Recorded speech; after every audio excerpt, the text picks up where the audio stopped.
Hello and welcome to the Fantasy Life Show. Happy freaking Monday, everybody. I'm your host, Ian Hartitz. It's a great day to be great. It's a great day to wrap up everything that happened from an eventful week 2 of the preseason. And helping me do just that, none other than Fantasy Life's finest director of analytics, Dwain The Rock McFarland. Dwain, happy Monday. Happy Monday, Hartitz. I had 2 dynasty drafts this past weekend. So, yeah, I'm feeling pretty good. If people are wondering why the recaps haven't already published on the site, well, I selfishly took time out to go actually play fantasy football this weekend. So, yeah, I've been writing those up last night to a lot of it this morning. But, yeah, man, made a big trade, Ian. Traded up for Brock Bowers, at pick 6. I was going to take Xavier Worthy at pick 7. So, that probably means Xavier Worthy is the next Tyreek Hill, since I traded away a pick to go up and get Brock Bowers and took him instead. And you literally already had a nightmare about this, correct? I did. I had that exact nightmare. It was very elaborate. And I woke up. We have a lot of the same people are in the leagues. And so the first day I traded up, it's a tight end premium league to go get Brock Bowers. The next day I did share, the dream with the league mates that, hey, basically woke up thinking about this, that probably Xavier Worthy's just going to be Tyreek Hill, and I will have Brock Bowers stuck in a timeshare with Michael Mayer clogging my roster for 3 years. But, let's not be negative, Ian. Let's just say Brock Bowers is going to be the next Travis Kelce. That makes me feel a lot better. Amazing how our brain works with that. I've had the equivalent of the homework dream where you wake up and it's like last day of the semester and you're about to not graduate. But I've had that where I wake up and it's week 3 and I'm like, how have I not set a single fantasy lineup all season? What is going on right now? So yeah, I got a couple Fantasy Life diehards over here, and accordingly, again, it is time to break down some more goodness. But before we get into that, everyone, a quick word on Fantasy Life Plus. Fantasy Life Plus, our premium product over here at Team Fantasy Life. And yeah, whether it's our tier 1 package or everything tier 2, just trying to make you out there a better fantasy football player. So consensus rankings, projections, Dwayne's utilization report hub, and my personal favorite tool, Draft Champion, all again, just trying to help you guys get that one extra edge to hopefully bring home those championships. So again, Draft Champion tool, can't say enough good things about it. And personally, I have my home league draft coming up this Friday. Weird 8-man league. We have a bunch of keepers going on, 2 quarterbacks, 3 flex, and all that. And it is so easy with the Draft Champion tool to put those sort of customizable settings in there and then accordingly get some strong live reps before you go in and do the actual thing. So Fantasy Life Plus, check it out on fantasylife.com. And now some news. All right, Dwayne, again, we're getting into all sorts of preseason 2 usage takeaways in just a few minutes. But first, got to talk sadly about the injury gods and what they continue to do to our families and accordingly the bank accounts associated. Jaylen Warren suffered a hamstring injury, and per NFL.com's Tom Pelissero, he will be out multiple weeks and his week 1 status is in jeopardy. So, Dwayne, I don't even have a question, man. It's just pain. Ice up, Jalen. Let's just get this dude better, man. My second most drafted running back. But this is the way fantasy works sometimes, Ian. I will say this: Jaylen Warren, before the injury over the first 4 drives, was at a 57% snap share in this game. Mm. The week before, we essentially saw him and Najee Harris split. So I think this is still a 50-50 backfield, essentially. Once we get Jaylen Warren back, I would expect Najee Harris to lead the team in rushing attempts this season, but I think Jaylen Warren will get much more of the passing down work and is going to lead the team in receptions out of the backfield.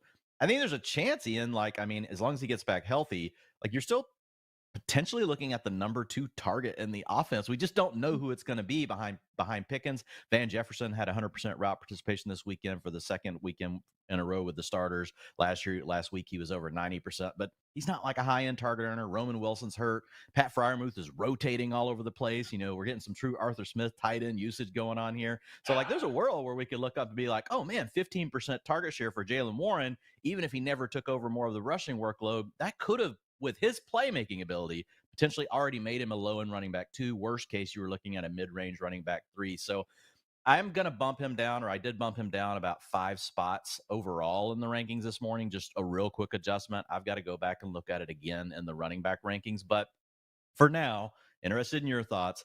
I'm not going to overreact too much because we do still have 3 weeks before we actually have to play real football. So even if they held him out a game, I don't know that changes my outlook that much on Jaylen Warren because the upside's so high. And again, there are situations where one hamstring injury turns to a reaggravation, which turns into more weeks being missed than we initially, assumed. But I really do think those situations, Dwayne, tend to stick out more in our minds. I mean, good note from Dr. Edwin Porras at FB Injury Doc on Twitter. Since 2018, only 20% of running backs dealing with these sort of hamstring injuries wound up missing 2 weeks. So, as Dr. Porras points out in other words, there is an 80% chance that Warren is back by week 1, barring a setback. So, yeah, Dwayne could quite easily see week 1 come along and Jalen is fine. Of course, if he is going to miss a little bit of time, all of a sudden Najee Harris, and to a far lesser extent Cordero Patterson, certainly shooting up the fantasy ranks. So let's say Warren is sidelined to start the season, Dwayne. I know we've talked about, hey, if Najee's out, Jalen Warren instantly is a legit top 10, if not top 5 running back. Similar sentiment for Najee Harris, because again, even if we don't have the same explosive ability, Najee did have his best year of his career last year. Now, relative to Warren, still wasn't amazing, but this is a guy with, at least one season of catching 74 passes on his resume. Yeah, Najee has the body type. He also has he has the archetype as a player to actually play all of the different downs. Now, he's not the receiving threat, to your point, that Jalen Warren is out of the backfield, but he's still a competent, running back. And we do very often in a offense like this one, where we only have one proven target earner like George Pickens, we'll see running backs that are even just swing pass check down guys suddenly turn into the running back, turn into the second target on the team in the passing game. And so that could be a really big equation for Najee Harris early in the season if we do have Jalen Warren missing time, or if they just kind of limit Jalen Warren over the first few weeks. So yeah, if we suddenly did look up, Ian, in week 1, we know Jalen Warren's not playing, Najee Harris would be pushing for running back 1 status on a team we know that's going to throw the ball plenty. I probably would make him a high-end running back 2, just knowing that I still have to deal with the shenanigans of Arthur Smith, and we can never know what he's going to do. Smith will come out there, and all of a sudden that means Jonnu Smith's going to get, Pat Fryermuth's going to get 2 carries for some weird reason. Then we're going to get, 3 end arounds to Calvin Austin, and then Cordero Patterson, is going to get carries as well. So I would probably make it a high-end running back 2, but we could easily, after that first week, be like, oh my God, like they just fed Najee totally in the range of outcomes.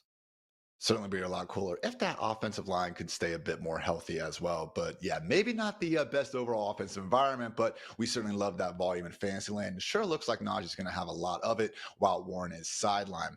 All right, Dwayne, the other big note from the weekend, again, just a little bit independent of some direct preseason recaps, is Gardner Minshew got named the Raiders quarterback 1. Dwayne, do you overly care? I don't overly care. I mean, I think we really graded these two players as being interchangeable.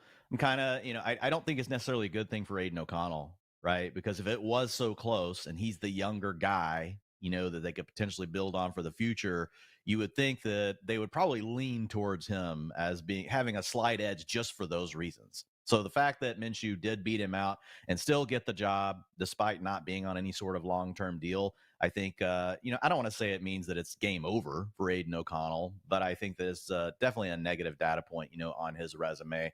So we'll see how it all unfolds for the season. As far as fantasy this year, you're right. It doesn't make a big difference to us. I think whenever you look at it, we're hoping one of these guys can throw for 225 yards per game. Like we're hoping, like fingers crossed, hoping that they can do that. I will say, early on in his career in Jacksonville, Minshew proved capable of doing more than that. He hasn't necessarily done all that since. I mean, last year he had the chance to do that in Indianapolis, and it didn't necessarily turn out that way. But he at least does have, data points on his resume where, he could push for like 250 passing yards per game. If he got to that, that would go a long way for Devontae Adams, for Brock Bowers, those 2 players didn't play in this game. The rest of the starters did play. So if we could get to 250, we suddenly would care, with Gardner Minshew, but I'm not changing the projections. Was the QB1 last season, majority of the year, at least for a Colts offense that ended up ranking top 10 in scoring, but everyone, again, didn't have the best advanced metrics to go along with that. Among 32 qualified quarterbacks, 23rd in yards per attempt and passer rating, 31st in completion percentage over expected. Only Aiden O'Connell was worse. 22nd EPA per dropback. Again, find a number, and it probably wasn't all that good for Gardner Minshew. So solid enough preseason. I thought he did deserve to win. Had the dime to, deep to Trey Tucker. Cool cool touchdown to DJ Turner in week 1. Aiden O'Connell's fate really did get sealed with that ill-advised fourth quarter pick 6 against the Cowboys the other day. So again, Dwain, crowded offense in Las Vegas. Just overall, real quick, have you made a habit of overly drafting anybody here? Because personally, from Devontae Adams in round 2 to Zamir White, arguably in that dead zone, Brock Bowers potentially getting too many reps taken away from Michael Mayer. I love the talents individually, but just in this environment, only one football to go around. Personally, haven't been drafting a lot of Raiders this year.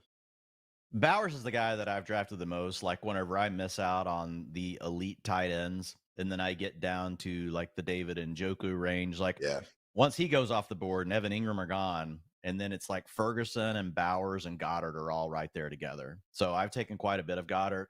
I think there's an argument that Goddard has the highest talent profile of the three players that are sitting in that tier together. So if things did suddenly break his way, man, and he gets to an 80% route participation, which is possible because they're using so much 12 personnel, I think he would be the number 2 target on the team behind Devontae Adams. But we also have Devontae Adams getting older. So if he, for some reason, has to deal with injuries again, like he did last year, maybe his quarterbacks hang him out to dry a little bit. If you guys have been watching receiver, Devontae was getting pummeled pretty well last year. Had some medicine balls coming his way. But he and Aiden O'Connell did click towards the end of the year.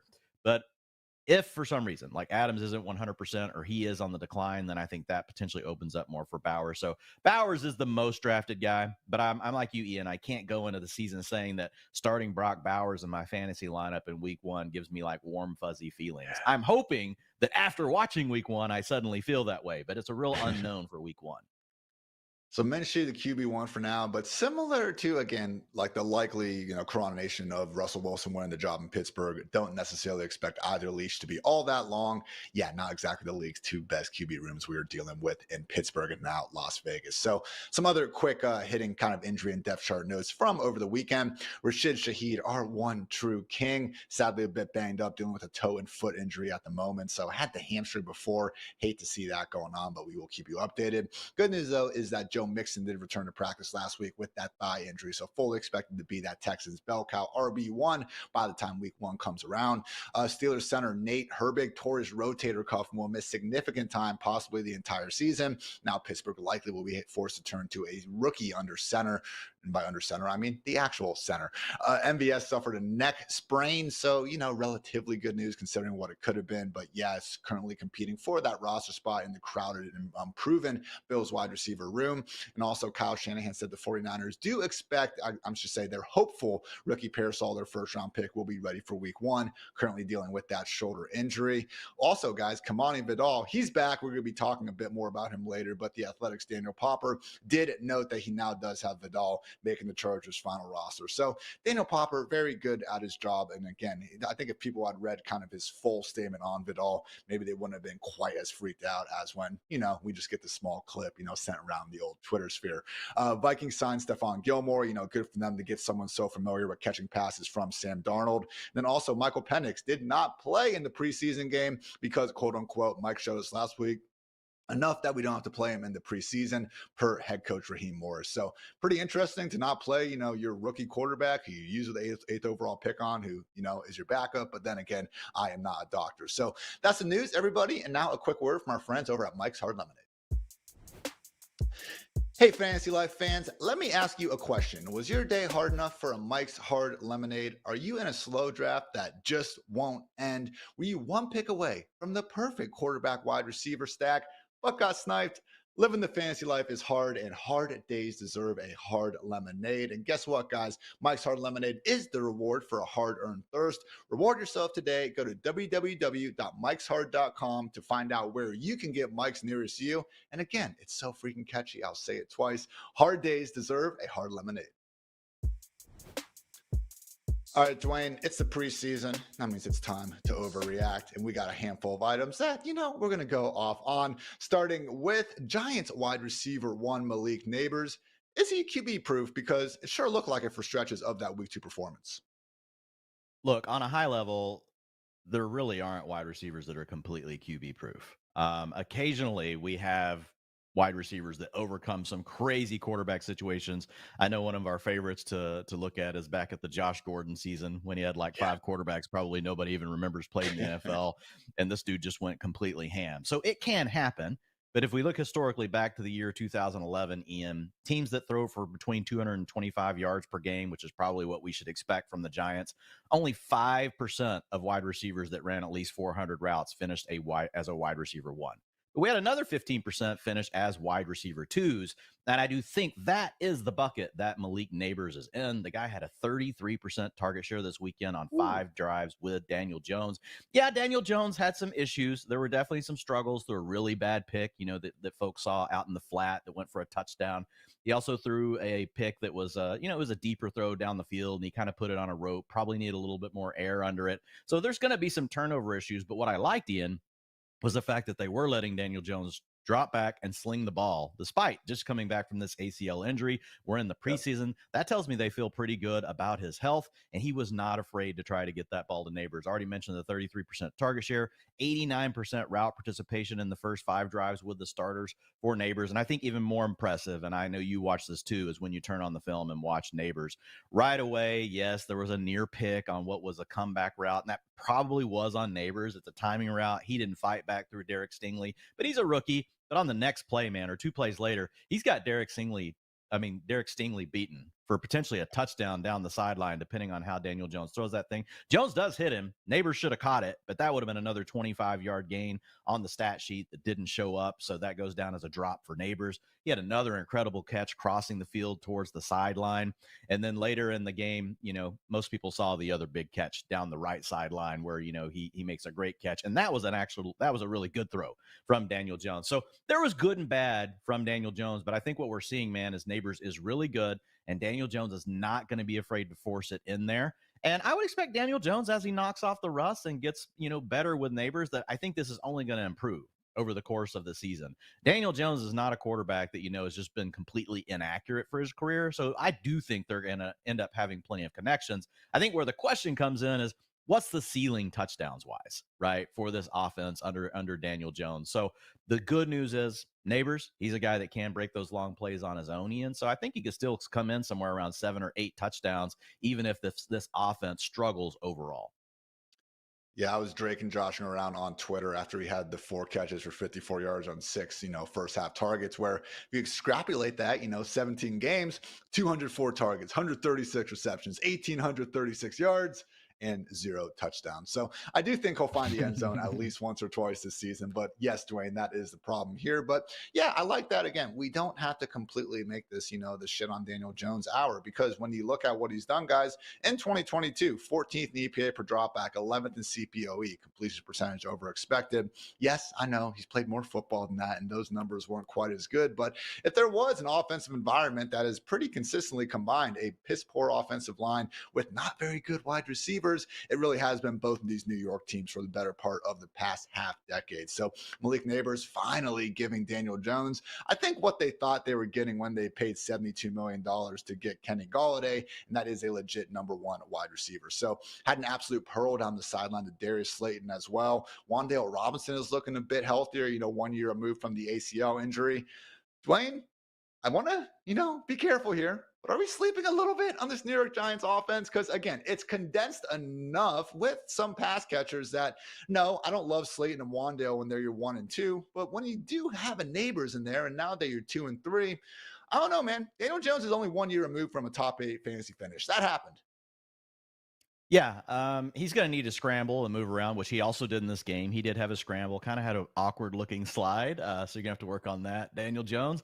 But if he's anywhere close to the old rushing ability, even if he's 80%, that's going to be still better than most quarterbacks and what they're going to give you on the ground. So that is a bonus. Overall, when I look at this offense in the passing game, we'll talk a little bit more about the running game here in a few minutes. I still think it's mostly Malik Nabers or bust. I think the question is, how high are you willing to take Malik Nabers? Right now, I think we should be looking at him as a mid-range wide receiver 2. But if you want to draft him as high as a low-end wide receiver 1, I think it's okay, because of Ian, where the other names that you're taking around where Malik Nabers, would be going. I just, every name I look at, I'm like, okay, I could take Malik Nabers over him. I could take Malik Nabers over him. I could take Malik Nabers over him. I think you could make that argument for Malik Nabers all the way up to Chris Olave and even Nico Collins. I think there's, when you look at that range, I'm like, Malik Nabers kind of fits in this tier here. And if things do click suddenly with Daniel Jones, like I just feel really great about him. So the beauty is you don't have to take him there. If you guys are drafting on ESPN, drafting on Yahoo, he's going in around 4 or 5 of those drafts. But we're going to have to keep an eye on this, man, because you know how it goes. Once you get the preseason highlights out there and those things get going, people get more confident. So we've already been drafting Malik Nabers that way. But I think the general public is also going to start to do it more. So I think the question to you, Ian, is how high are you willing to take Malik Nabers in your home draft, which I know you've got one coming up this weekend. You may not want to share that specifically with your buddies, but I am going to ask you, how high are you willing to take him? I got to keep it on the down low, Dwayne. You know how it goes. But right now, man, he's my wide receiver 14, one spot behind Nico Collins, Jalen Waddle, Puka Nacua, and Chris Olave. Yeah. So I'm going to go ahead and guess higher than most other people out there. I'm in a weird 8-team league, so that kind of messes up the rounds. But typical 12-team draft, Dwayne, again, when I am able to look at, some of those ADP sources and know I have a chance to get them later, yeah, I think round 4, round 5 does make sense for a guy who, again, has a realistic chance of having a target total starting with a 2 by the time this season is all said and done. You just don't see that too often in, again, fantasy football and real life as well. So great stuff from Malik Nabers. And again, an encouraging performance for Daniel Jones. I know it's weird to say he played well other than the 2 bad interceptions, but hey, first game off the ACL coming back. Hey, he made some good throws out there at a minimum. Another offense that, again, Dwayne was making big things happen with a rookie wide receiver, the Kansas City Chiefs, and one Xavier Worthy. So looking at Xavier Worthy, Dwayne, do you think he is becoming the downfield option in this, I don't want to say ascending because they've been pretty fantastic, but potentially absolutely lethal Chiefs passing attack? Man, it's hard to say for sure because we don't have Hollywood Brown in the picture to say that he's for sure gonna be the deep guy, because we know that Marquise Brown also has got some deep chops. If you guys remember back to his days at Oklahoma with Kyler Murray, then you saw it again with Lamar Jackson, in his earlier season. Didn't quite see it as much when he reunited with Kyler Murray in Arizona, but he was injured a lot, which is what we're dealing with now. But it's an upper body injury, not a lower body injury. So once he's back out there, I think that Hollywood is going to be doing his thing. But I do wonder this, Ian, like, is Xavier Worthy just actually that much better than Hollywood Brown? He has a 25% target share this preseason on plays with Patrick Mahomes with a 20.8 average depth of target. This dude is just getting loose. He's running wide open. I get it, folks. It's the preseason, but it's Patrick Mahomes. If you do this in the regular season, he's going to find you and he'll buy the time to make it happen. And then you have Andy Reid scheming all this stuff up. We were talking about it before the show. It's not just the catches that we're seeing on the film. It's how all of a sudden now everyone's trying to run with Xavier Worthy. We're in the preseason and he had like triple coverage on him on a play. And so it's just opening up this whole offense. I think Xavier Worthy right now, you're still drafting him as a high-end wide receiver 3, but there's a path here where this guy ends up as a wide receiver 1 as a rookie because he's in the perfect situation. I think the one question is, what does it look like once Marquise Brown is back? So I'm not getting that aggressive with it, but I certainly am moving Xavier Worthy up draft boards. I think you should be drafting him as one of the early wide receiver 3s off the board. He should be clearly the first rookie wide receiver taken after Malik Nabers goes in your fantasy draft. So currently in the preseason, the Chiefs actually have the 4th highest deep ball rate, 16.4%, after ranking just 19th last year at 10.5%. So again, constant drumbeat out of camp about them wanting to push the ball more downfield. And yeah, when you add the freaking fastest man alive, turns out that does make life a bit easier. So as Dwayne mentioned, again, you just saw right after Worthy had the big catch from Mahomes, they send him deep again. 3 defenders follow him, and guess what? You get an easy 15-yard gain to Justin Watson behind that. So Dwayne, as much as I said before, don't really like drafting any of the Raiders. On the other hand, with Kansas City, man, it's just like, who do you want to draft out of this offense? I think the answer is just yes. I mean, every fantasy draft I'm in now, it's just like, who can take Rashee Rice first? And every time they do, no matter how early, I just shake my head and say, yeah, good pick.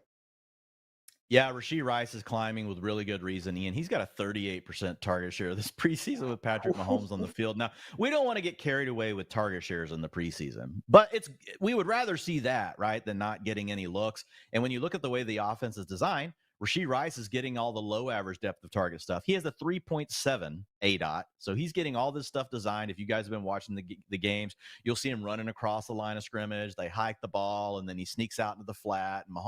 There's a lot of design looks for Rashee Rice. What's interesting is I see some fantasy analysts saying, "Oh man, this is terrible. We don't like this." Guys, you remember a guy named Deebo Samuel?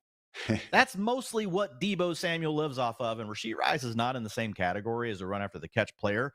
but he was second behind Debo last season. And we're in a scheme that knows how to design these things. So, yes, Ian, going after Rashee Rice, going after Xavier Worthy, going after Travis Kelce, buying the injury dip with Marquise Brown falling down your draft boards.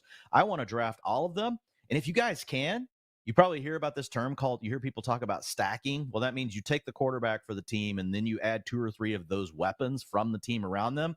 I'm willing to be all in on the Chiefs offense. I will take as many Chiefs players as I can. Typically in fantasy, you want to kind of mix it up, but the Chiefs are one of those teams this year, Ian, that if I look up at the end of my draft and I've got 4 guys and 3 of them, even if it's Pacheco and then Mahomes and 2 of these receivers, I feel fantastic.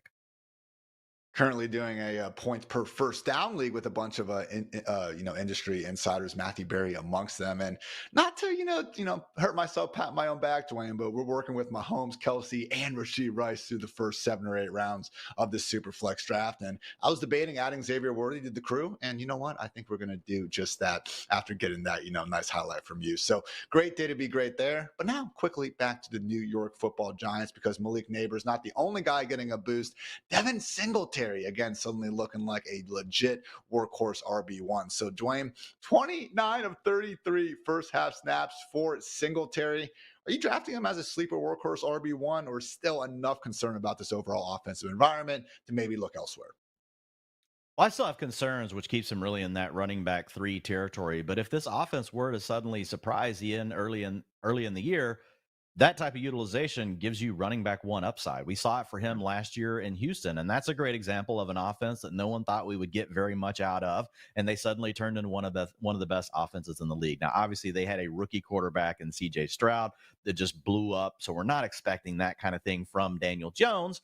But if the offense can just be, competent, middle of the pack to just below middle of the pack, Devin Singletary is going to absolutely pay off on his ADP. And I think that's the beauty of Singletary right now, Ian. I think it's going to be really hard for him to not pay off ADP. The question is, how much upside can we get from Singletary above and beyond where we're taking him today? I would not be surprised at all if we get to week 4 or 5. We're like, Singletary's getting 65, 70% of the work. We know he's not going to get 90% like he did in the first half this last game, but he's in play to get 65, 70%. And if he does, that could be like Kyron Williams' utilization last year. Not on as good of an offense, but he could have a similar work profile to what we saw from Kyron Williams, which will make it really hard for him to not finish as a running back 2, even if the offense is running bad.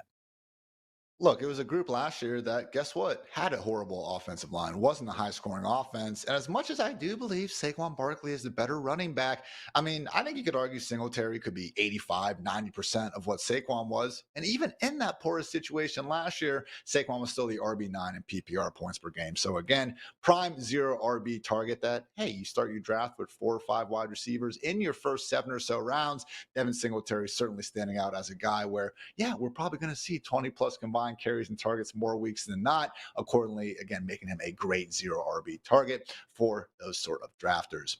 Dwayne, got some news going on in Singletary's old, town, Houston Texans. Tank Dell kind of falling into the wide receiver 3 role here when we talk about him versus Nico Collins versus Stephon Diggs. What did you see out of the preseason week 2 usage, Dwayne, that is perhaps a little concerning about the rising second-year talent? Yeah, so with Dell, he's out there pretty much all the time whenever they're running the 3 wide receiver packages or 11 personnel. But whenever they go to the 2 tight ends or they put a fullback on the field, he's not getting out there. And so that put his route participation rate at 64% this last weekend. And we now have 2 data points with starters, for the Texans. And at this point in the preseason, actually, that's the number for the whole preseason, 64% route participation with CJ Stroud on the field. So I think looking at the 2 data points, we, can't assume too much here, Ian, but we generally know that the pecking order is Nico Collins. He's been out there 93% of the time with Stroud this preseason. Then we have Stephon Diggs at 86%, and then we have Tank Dell at 64%. Now, having said that, he's not a guy that I wanted to move too far down the rankings. I did move him down about 15 spots overall, but I was higher than everyone else on Tank Dell in the FantasyLife rankings. Folks can check those out over at fantasylife.com. So I had to move him down more than others would, but I'm not taking him, off the draft board. I still think he's a value where he goes in a lot of these drafts, Ian, because he has that big playability. He had a great 23-yard catch, this last game, but that got nullified because we had a holding penalty on Brevin Jordan. So he's still a guy that's going to come through these big plays. He is going to get a little bit frustrating, I think, Ian, to know which weeks you're going to want to start him. Because depending on how the game script goes, if it's a shootout and the Texans are having to just go at it, you're probably going to be great on Tank Dell those weeks. On the weeks where it's like, oh, the Texans are just blowing out the other team and they can run the ball in the second half, I think those are the games where you're going to be like, oh, man, like Tank Dell's really struggling. Having said that, the reason the Texans are blowing out the other team could easily just be Tank Dell caught two touchdown passes, and he has 120 yards in the first half, even though he's a part-time player. So I just want to be careful here. I don't want people to get too sour on Dell, but I certainly had to move him down the ranks. Tank Dell or George Pickens, half PPR. No Ayuk. Well, if I knew Ayuk was not going to Pittsburgh, I would take Pickens. Tank Dell or Terry McLaurin. I'm still going to lean Tank Dell, but that's really close. Terry McLaurin has a 27% target share this preseason with Jaden Daniels. So it's a really close call because I think Terry McLaurin's also a really good player that's kind of been screwed at the quarterback position. Tank Dell or Rashee Rice? Rashee Rice. Yeah. Tank Dell or Xavier Worthy, last one. Man, I'm still taking Tank Dell, but again, this is a hat tip to Xavier Worthy. Like how good Xavier Worthy looks. That's a tier right there. That's a tier of wow, just pure explosiveness. The other beauty of Dell is, man, if for some reason Stephon Diggs or Nico Collins miss time and Tank Dell gets out there more. Now, I don't know he's ever going to take over 21 personnel because he's probably not the best blocker. I'm just saying, I'm going to go out on a limb, a dude that doesn't weigh 170 pounds, like probably isn't going to be able to block a lot of people. But the 12 personnel stuff where they still might be throwing more, I could see him picking up some snaps there. But I mean, Dell, if suddenly you didn't have one of the other guys in the lineup now, this is how big of a swing it could be. You're suddenly talking about him as someone we might be ranking as a low-end wide receiver 1 every week. So there's just so many outs. And there's also just the out that, just like what we talked about with Xavier Worthy, where we want to be in on the Chiefs this year, I also just want to be in on the Texans. Similar sentiment for sure. I'm just kind of laughing, looking at your tiers, and it's got, again, Tank Dell, Xavier Worthy in description. Wow. Enough said. That's what we're dealing with right now. So truly, you can imagine is the tier name. You could imagine. So great stuff going on in Houston and Kansas City, and also great stuff going on with our friends over at DraftKings. Hey everyone, with the football season kicking off, it is the perfect time to dive into the action with our partners at DraftKings, the #1 place to bet on touchdowns. And right now, all new customers who bet just $5 will instantly get $250 back in bonus bets, plus get 1 month of NFL premium on us. That's something we can all celebrate. Download the DraftKings Sportsbook app today and sign up using our promo code FantasyLife. The crown is yours. Again, stay in on the action and use your $250 in bonus bets to bet anytime touchdowns on DraftKings. DraftKings is the place to bet touchdowns. If sports betting is not yet available in your state, don't worry. You can still join in on all the fun with DraftKings Daily Fantasy and have the shot to win cash prizes. Download the DraftKings Sportsbook app now. New customers use our promo code FantasyLife and bet just $5 on any wager to get $250 back in bonus bets instantly. That's promo code FantasyLife only at DraftKings Sportsbook. The crown is yours. Dwain, really the highlight, I would say, of an eventful Saturday of preseason football, which, by the way, can we please get preseason red zone? Give Scott Hanson however much money he wants. I know certainly I would be enjoying You got a retweet from Scott Hanson on that, which was awesome with the Jerry Maguire screaming in the phone. He's so cool, that was man. Great. He did such a great set on the randomized repeater overset. Scott Hanson, true man of the people, and appreciate him again, loving some real life football and showing some respect to the fantasy world. So all good things with Scott, but also, Dwayne, all good things with this Chicago Bears offense. Caleb Williams, Rome Odunze. I know it was just the preseason, but Dwayne, how impressive did this offense look? Man, like if you were just looking at the box score, #1, if you did that, go back and watch the first half, or just watch you don't need to watch the first half. Just watch the drives with Caleb Williams. There's only 2 of them. It's not going to take you that long, but it looked like, oh wow, 6 of 13, 75 yards. That definitely did not tell the whole story about what Caleb Williams did in this game. I mean, he dropped a dime to Rome Odunze rolling out to his left. I mean, and just a bucket catch deep down the sideline. Then he had this wild Houdini play, once they got down, in the red zone, scrambling around, ends up rolling out to his right, throws a dime. In both of these plays, man, on an absolute sprint. And these are to opposite sides of the field.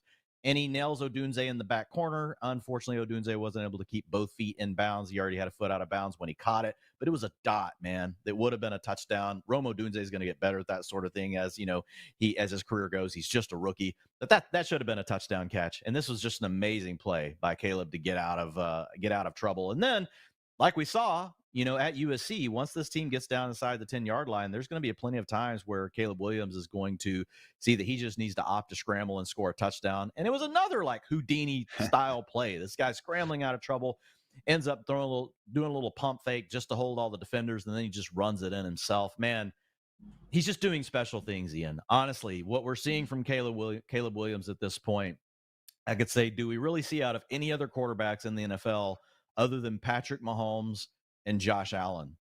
I don't want to get like too crazy overboard here, but those are the type of names I think of when I see Caleb Williams. I think this guy's going to be an absolute stud. And in fact, I'm moving him up into the tier with Jaden Daniels. So if you've read my quarterback strategy, if you haven't, why not? It's free. It's up on the site. You'll hear me talk about Caleb Williams as one of the backup plans. We'll just make a mental note that no, Caleb Williams belongs right there with Jaden Daniels, that if you miss out on the elite quarterbacks, I'm trying to make sure that I get one of these two rookies in round 7, 8, or 9 in my draft. And I'm just reading the draft room, man. However early I need to make that happen, depending on however many other quarterbacks are gone and what my opponents have that are drafting between me and my next pick. If I get down and that tier is down to where there's only one of those left or two of those left, I just want to make sure that I'm getting, one of those two. There's can only be two. There can't be three since we're talking about two players. So I had Joe Burrow as the other name in my head here, Ian. But yeah, I want Caleb Williams exposure on my fantasy teams. And I think he and Jaden Daniels are a huge key at quarterback this season. Just looks so special out there. And again, guys, it doesn't matter. It's the preseason, but watch these plays, even against backups. And to Dwayne's point, show me more than a few other quarterbacks that aren't going to be making those throws. So I agree that, back pylon throw to Rome Odunze. And in Odunze's defense, we had some weird white lines going on with that Bears, end zone. I don't know why they had kind of this extra outline behind the end zone. So I'll give Rome a little bit of a, slack there. Again, we do still have the one concern, which is, him holding the ball a bit long, kind of ironically, the two quarterbacks right now leading the preseason in average time to throw. Number one, Justin Fields, and number two, Caleb Williams. But Dwayne, when you've only taken one sack in 2 weeks, guess what? Who cares how long you're holding the ball? As we saw with that rushing touchdown, good things can happen when you have an athlete like Caleb Williams, directing the offense. So only final note here, because I'm with you on Caleb 100%, top 12 QB right there next to me with Jaden Daniels. I considered flipping them, throughout the offseason as well. One of the concerns with Shane Waldron coming from Seattle was the lack of overall 11 personnel. And yes, it's the preseason, but also, yes, Dwayne, the Bears ranked dead last in the NFL in 11 personnel during this preseason at just 40.2%. So Rome Odunze versus Keenan Allen, 270-pound Keenan Allen, at this point in his career. It's been a big topic of debate recently. I'm personally fine taking the rookie over Keenan at this point, but this is another situation like Houston, like Kansas City, where maybe we're thinking a little bit too hard on it. Maybe the answer is just yes. Yeah, I mean, Rome looks great. I will say, just like what we talked about with these other teams, this past weekend we saw DJ Moore one of the routes over the first 3 drives before calling it a night. So I mean, like when we look at these guys, they're getting a lot of the playing time. But Rome stayed out there and continued to play a little bit further, but he still had a 68% route participation rate. To your point, he's coming off the field in 12 personnel. And I think you made the perfect comp. Is this guy basically Tank Dell, Ryder Xavier worthy? Like, even if they have to deal with a little bit less playing time, looks like Xavier is going to mostly be on the field right now, but with Tank Dell, very similar situation to what we talked about in Houston. I honestly don't understand it. I mean, look, I like Gerald Everett. I know you like Gerald Everett even more than me, and I like Cole Kmet. But whenever it comes down to having one of those guys on the field versus taking Rome Odunze off, I just really feel like, I mean, come on, man. 11 personnel needs to be your base set here. Whenever you've got Keenan Allen, DJ Moore, and Rome Odunze, let's fine, use your 12 personnel, rotate Komet, rotate Gerald Everett, but let's not do it at the expense of the guy that took number 9 overall in the draft, who looks absolutely freaking fantastic. But this is a reminder, Ian, that what we get in the preseason is often an indicator of how things are going to look very early in the season, but that doesn't mean those things can't change. Like a coach can come to their senses and be like, whoa, because Odunze is probably going to look better come week 4 than he looks today. He's going to know more things. They're going to be more comfortable with him. So I still think there's room that this offense evolves and Odunze really forces things so much that it's like they just finally have a coaches meeting, and maybe it's the bye week. Hopefully it doesn't take that long where they're like, man, we should just put Rome Odunze on the field all the time instead of messing around with this 2 tight end bull crap. So I don't want to overreact to your point. I do think it's getting tougher and tougher to take Odunze over Keenan Allen, but I am doing it. But you just have to realize, guys, that it could be a little wild early in the season. And you might not want Rome Odunze in your starting lineup in the first week. Probably want to kind of play this one by ear and see what they actually do in week 1, if we can. I get it. Some of you guys play in 14, 16-team leagues, and in those situations, you're starting Odunze out of the gate if you draft him. But for me personally, I'm very interested in what the actual week 1 of the real NFL season looks like in utilization here. Another utilization spot that certainly seems to still be involving is what's going on over with the Los Angeles Chargers. Dwain, son of Jerry Rice. Brendan Rice is out there with the starters, now rotating with DJ Chark and Quentin Johnson with Ladd McConkey in the slot. But what are you making out of these utilization takeaways? Because again, felt like we learned a lot more about this passing game here this past Saturday. Yeah, unfortunately, I think the thing we learned is we just don't really know what this depth chart looks like. You had Josh Palmer out there playing. Now, he only played the first drive and then rested, so I'm still assuming Josh Palmer is a guy that's the number 1. But he only played 67% of the routes, on that drive that he was out there.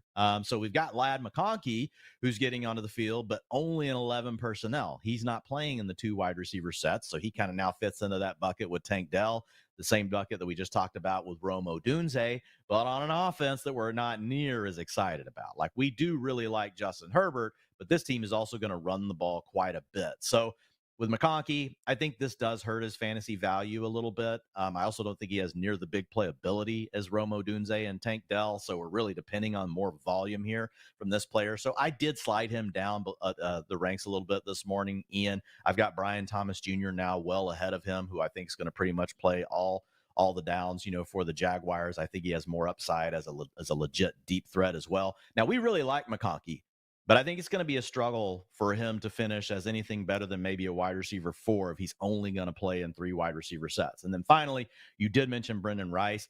I think that's the big takeaway here. If you're playing in a deep league and you've just, let's say you're playing in a 20-round draft, you guys have 12 teams, and you're just looking for somewhere to throw a dart in the last couple of rounds and see what happens in week 1, I think Brendan Rice is a name to remember. There's a chance he comes out here, Ian, and surprises us and is actually maybe the other starter opposite of Joshua Palmer, and he's playing a near full-time role in week 1. I mean, DJ Chark, let's face it, the team probably knows what they have in DJ Chark. I mean, he's a veteran. He's been around long enough.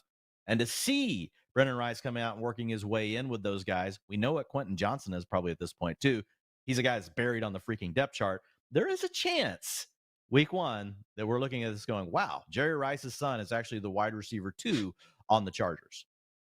Actually good at football. Who would have thought about that, Dwain? But with you overall on McConkey, we both have him ranked as our wide receiver 44 right now, which you guys can find over at FantasyLife.com. So certainly not going out of our way for him, but again, still certainly a very good wide receiver. Can't wait to see. Hopefully his Chargers offense embrace the passing game. But Dwain, the running game also had a bit of a new insertion. Kamani Vidal, someone who, as I mentioned earlier, again, initially perceived as potentially a cut candidate because he was dealing with the injury, didn't get any usage in preseason week 1, was back out there and honestly, man, looked good. Per True Media, forced 3 avoided missed tackles and also 28 of his 49 rushing yards came after contact. So Chargers O-line overall, Dwain, looks good. I mean, this group is number 1 in the NFL in rushing yards before contact per carry in the preseason. So already kind of feeling the Harbaugh and, Greg Roman effect there. But Kamani Vidal, man, someone that now we can actually take in the final 2-3 rounds of drafts. I was not taking him when he was, being streamed up into the top 50 at the position, it felt like. But right now, man, can certainly do a heck of a lot worse than getting a legit potential third stringer and an offense that we still expect to run the ball an awful lot. Yeah, and I mean, when you look at the rest of the depth chart, Isaiah Spiller just hasn't really been able to get anything going in his career. We've got, who we've got Jarrett Patterson, kind of a journeyman at this point. So I do think Vidal ends up as the third running back on this team. We didn't have Gus Edwards or J.K. Dobbins, but they rotated all of these guys throughout the game. So Vidal came out and took the first 2 drives, then didn't play the next 3. I was like, oh, well, that's encouraging. They gave him 2 drives and gave him the night off. Oh, no, he ended up coming back in the game and he played into the fourth quarter. So they're still clearly trying to make their determinations here, and they're making these guys earn it. Could you imagine another way, for Harbaugh? Like I could just see this guy, gritting his teeth over on the sideline. He's trying to make these guys earn, that role. So I would say, though, if I'm taking someone late from the Chargers in those last 2 rounds, like you talked about, Brendan Rice, one name we talked about, Vidal is the other. Speaking of concerning second half running back usage, Raiders RB1 Zamir White. Yes, guys, I said RB1. Nobody is debating that. But Dwain, was very shocking to see him out there in the third quarter still of the Raiders, preseason week 2 matchup against the Cowboys. So great tweet from Nathan Yonke, who, if you guys are not following, please do yourself a favor and do so, because really some of the snap stuff that he's routinely doing over at PFF is so helpful throughout the weekend. His recaps are great as well. So follow Nathan Yonke. But his point here was that the best fantasy finishes by non-rookie running backs to play in the second half of the second preseason game since 2021. We had Devontae Freeman, RB31, Rex Burkhead, Deion Jackson, Deontay Foreman, and JaMychal Hasty, all RB52 or worse. And now, Dwayne, we got to find out what Zamir White is going to finish as. So I certainly take, better than RB52 and everything, but this is someone where, I haven't exactly been going out of my way to target him, because might be underestimating how much of a committee we could see out of this Las Vegas backfield. Yeah, I haven't gotten to my full analysis of the Raiders yet. I've still got to go watch this one. I also don't know how long their starting offensive line played. So sometimes, I'll look at the starting quarterback, which it was Gardner Minshew basically for a half in this game. Then they let Aiden O'Connell play the second half. But if the starting offensive line was out there for a drive or two as they were trying to make the determination if they're going to start Aiden O'Connell versus Gardner Minshew, that changed my whole mindset on Zamir White playing into the third quarter. So I'll leave this one as a TBD. I'm going to have to dig into that. You're right. Nathan is amazing. I think when we get into this hyper micro analysis, though, of something like that, where we're going back and looking at in the second preseason game, going back in history, looking at guys that play, I think we just probably really need the context is going to be more important. Yeah. Now, if for some reason the starting offensive line had been out, since the first quarter, and we're on the third string offensive line and Zamir White's still out there, it's certainly not a good thing. And if that is the case, I probably am going to take a little bit of rush share away from him and give some of that over to Alexander Mattison. I also did notice, because I was drafting, but I was watching this game, I was playing poker at that point. It was the poker game after the draft, but I was noticing Lobby playing pretty early in that game as well. Don't have all the data in front of me, but saw them moving him out. Get this, playing him in the slot, Ian. I know that we're not going to play him there, but they were moving Lobby all over the formation. And looks like some of that receiving goodness that we saw in college might actually come to fruition in the NFL. So yeah, folks can check back out over at Fantasy Life. I will have the rapid recaps coming out. I've already got 12 teams up this morning. We'll be writing the rest of those. And then, of course, the utilization report drops tomorrow. For the record, I haven't moved Zamir White down the ranks because of this. I still think he's going to have the same role as I did before the game, but it's just more like, why are you playing Zamir White in the third quarter? Just give Madison, give Lob, give Amir Abdullah, anyone else those touches. But again, I'm not a doctor, so it is what it is. Dwayne, final note, and again, great stuff on your utilization takeaways. Everyone should check that out over at FantasyLife.com. But look at the Bills backfield, a team that led the NFL in actual, run plays ever since Joe Brady took over during the second half of last season, seemingly leaning on James Cook, perhaps more than we even expected. Yeah, and again, we never want to get carried away, especially with running back percentages over small drives. That was one of my big takeaways from last year, going back and looking at the last 2 years of utilization for running backs. I did notice that they can be potentially inflated in the preseason. A lot of that comes back to, by the time the starting running backs leaving the game, that would just be the drive where they would rotate in the backup in a regular season game. And so suddenly it looks like a guy's getting 90, 80% of the work, when in reality, like they just checked out of the game at the point they would have in the regular season as well, when it would have really hit their utilization. But having said all of that, like James Cook, man, 88% of the snaps. He had 100% of the rushing attempts this weekend with the starters. Obviously, Josh Allen didn't play, but I only charted his 4 drives with the starting offensive line. When the offensive line left, James Cook also left the game. So that's very encouraging. If we look at the week before, man, once they pulled Josh Allen out of the game, which looks like they kind of pulled him out early, they went ahead and pulled James Cook out as well ahead of time in that game. So that's a positive data point. And up to that point in that game, he had 100% of the snaps. So again, I don't want to go overboard, but I do think there's a real chance here, Ian, that James Cook is in for a bigger piece of the pie here than the 49% of the rushing attempts that I have right now in the Fantasy Life projections. I also have him at a 48% route participation. There's a world where, man, this guy's closer to 60% in both of those categories. And if that happens in the Bills offense, and he manages just to squeak out a few touchdowns inside the 5, where I think Ray Davis and obviously Josh Allen are still going to be a factor, I think we could be looking up and be thinking, man, why didn't we draft more of James Cook, in round 5, round 6 of fantasy drafts? And that is the question, because last year, again, we've talked about the Josh Allen goal line usage, 14 carries inside the 5-yard line, but Latavius Murray also had 11. I mean, the problem was James Cook only had 4. So if we can just, again, split that a little bit tighter, certainly be a lot cooler for all the James Cook fantasy managers out there. But yeah, man, after Joe Brady took over last year, I mean, combined carries and targets for James Cook, 21, 23, 15, 28, 20, 19, 17, 22, 23.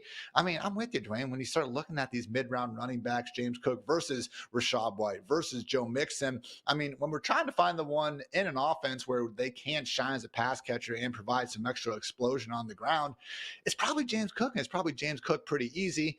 Doesn't take away from Ray Davis, who looked good with his own work and, does profile as a pretty solid handcuff. But hey, man, right now in Buffalo, between the wide receivers, even Dalton Kincaid a little bit with some of the Dawson Knox stuff and this backfield, I feel like guys are a bit cheaper than they might otherwise be in week 1, week 2, because of, again, what we're seeing out of the usage being a bit uncertain at the moment. So always a good reminder in Fantasyland to not be afraid to embrace some of the more ambiguous situations. But Dwayne, you mentioned it a few times. You have all this and so much more going on over FantasyLife.com in your utilization rapid recap. More stuff on the Steelers tight ends. Yes, Arthur Smith is on his BS again. Tank Bigsby, RB2, Bucky Irving, Raheem Mostert getting a ton of snaps with the first team. Again, all that and so much more over in Dwayne McFarland's utilization takeaways. And for all that hard work, we appreciate you as always, Dwayne. So check out that, everyone, and continue to check out the Fantasy Life Show. We're back Monday, Tuesday, Wednesday, Thursday, Friday, 9 a.m. Eastern. It's always a great day to be great over here. So for Dwayne, for producer Matt, for producer Kelsey, I'm Ian. Thanks again for tuning to the Fantasy Life Show. And until next time, take care, everybody.